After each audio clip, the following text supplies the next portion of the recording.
Hello everyone, আসসালামু আলাইকুম। সবাইকে জানাচ্ছি ঈদের শুভেচ্ছা, ঈদ মোবারক। আমি আমার বাসায় যেভাবে কোরবানির মাংসটা রান্না করি সেটাই শেয়ার করছি। ১ম এ আমি একটি পাত্রে নিয়ে নিয়েছি ৬ কেজি গরুর মাংস। আর এতে দিয়ে দিয়েছি ৯ টেবিল চামচ রসুন বাটা। আমি প্রতি কেজির জন্য ১.৫ টেবিল চামচ করে রসুন দিয়েছি। তারপরে দিয়ে দিয়েছি ৬ টেবিল চামচ পরিমাণ আদা বাটা।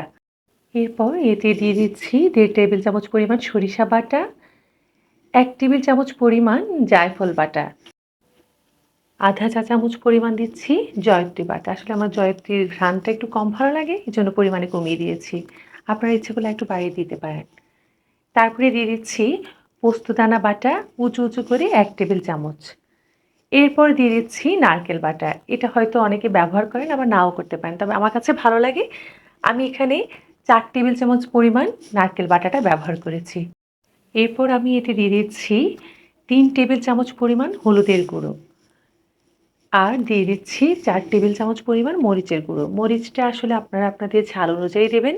মানে যে যতটুকু ঝাল খান সেই হিসেবে দিয়ে দিবেন। তো আমি একটু ঝাল কম খাই, তো আমি ৪ টেবিল চামচই দিয়েছি। আর এবার দিচ্ছি ৪ টেবিল চামচ পরিমাণ জিরা গুঁড়ো আর ২ টেবিল চামচ পরিমাণ ধনে গুঁড়ো। তারপরে দিয়ে দিচ্ছি গোটা মশলাগুলো। আমি এখানে ৬-৭ টি দিয়েছি তেজপাতা, ৪-৫ টুকরো দিয়েছি দারচিনি, ৮-১০ টি দিয়েছি এলাচ, তারপরে দিয়েছি গোলমরিচ আর হচ্ছে লবঙ্গ। এখানে গোলমরিচ আর লবঙ্গ দিয়েছি ১৪ থেকে ১৫ টি করে। তারপরে দিয়ে দিয়েছি ২ কাপ পরিমাণ পেঁয়াজ কুচি। এবার এতে দিয়ে দিচ্ছি লবণ। লবণটা আপনারা আপনাদের স্বাদ অনুযায়ী ব্যবহার করবেন। আমি এখানে ৩ টেবিল চামচ পরিমাণ লবণ দিয়েছি আর আমার এতেই হয়ে গিয়েছে। এখন আমি দিয়ে দিচ্ছি তেল। আমি এখানে সরিষার তেলটাই ব্যবহার করেছি। আপনারা আপনাদের ইচ্ছে মতো সয়াবিন তেল বা অন্য যেকোনো তেল ব্যবহার করতে পারেন। তো আমি এখানে তেল দিয়েছি 1/3 কাপ, কারণ মাংসের চর্বিটাও ছিল। এবার সবগুলো উপকরণ খুব ভালোভাবে হাত দিয়ে আমি মেখে নিচ্ছি। মাংসের সাথে খুব ভালো করে মিশিয়ে নিচ্ছি। আসলে কুরবানির ঈদের মাংসটা আমি তেলে বসানোর চেয়ে হাতে মেখে রান্না করলে আমার কাছে বেশি ভালো লাগে। তো আমি খুব ভালো করে মেখে নিচ্ছি। আর এখানে অফ ক্যামেরায় আমি আরেকটা জিনিস দিয়েছি, যেটা আমার ভিডিওতে আসেনি, সেটা হচ্ছে পেঁয়াজ বাটা। আমি এখানে ১ কাপ পরিমাণ পেঁয়াজ বাটাও ব্যবহার করেছি। আর আপনারা এখানে ইচ্ছে করলে দইটাও ব্যবহার করতে পারেন, তবে আমি আজকে দইটা দিই নাই।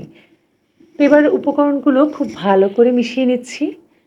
খুব ভালো করে মিশিয়ে নেওয়ার পর এরপর আমি ঢাকনা দিয়ে আধা ঘন্টার জন্য রেখে দিয়েছি। আসলে কোরবানির ঈদের দিন তো অত সময় পাওয়া যায় না। আপনার যদি সময় নাই থাকে, সাথে চুলায় বসিয়ে দিতে পারেন। এবার আমি ম্যারিনেট করা মাংসগুলোকে ঢাকনা দিয়ে ঢেকে রাখছি।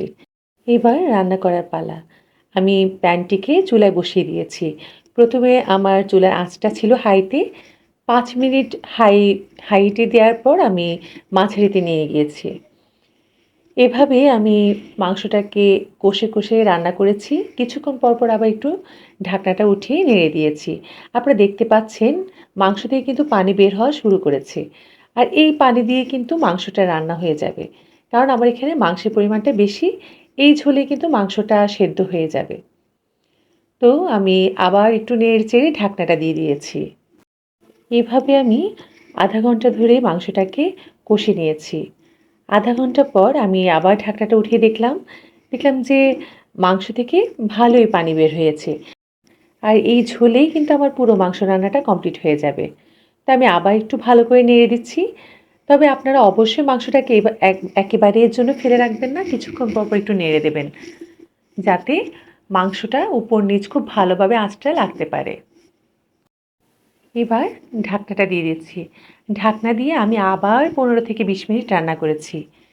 রান্না করার পর এবার ঢাকনাটা উঠিয়ে নিচ্ছি। আমার মাংসটা কিন্তু প্রায় হয়ে এসেছে। এ পর্যায়ে আমি এখন দিয়ে দেব গরম মসলা। আমি এখানে গরম মসলার গুঁড়োটা দিচ্ছি। আর এখানে আমি গরম মসলার গুঁড়ো দিচ্ছি উঁচু করে ১ টেবিল চামচ পরিমাণ। গরম মসলার গুঁড়োটা দিয়ে একটু ভালো করে আবার নেড়ে নিচ্ছি। ভালো করে নেড়ে আমি আবার ৫ মিনিট রান্না করেছি, তবে এবার ঢাকনা দিইনি। ৫ মিনিট পর এবার আমি দিয়ে দিচ্ছি কাঁচামরিচ। এখানে আমি প্রায় ৮-১০ টি কাঁচামরিচ ব্যবহার করেছি এবং কাঁচামরিচগুলো আমার গোটাই ব্যবহার করেছি। তো আমার রান্নাটা কিন্তু এখন কমপ্লিট। আমি চুলাটা অফ করে দিচ্ছি। আর আজকের আমার রান্নাটা আমি আর বাটি পর্যন্ত নিতে পারিনি। আমার ভিডিওটা আমি এখানেই শেষ করতে হয়েছে, কারণ বাসায় এত বেশি প্রেশার ছিল। তো আমার রান্নাটা আপনি দেখতেই পাচ্ছেন কেমন হয়েছে। আর খেতেও কিন্তু দারুণ হয়েছে। আশা করি আমার রেসিপিটি আজকে আপনাদের ভালো লেগেছে। আর যদি ভালো লেগে থাকে লাইক, কমেন্ট করে পাশে থাকবেন। আর সবাইকে আবারও জানাচ্ছি ঈদ মোবারক।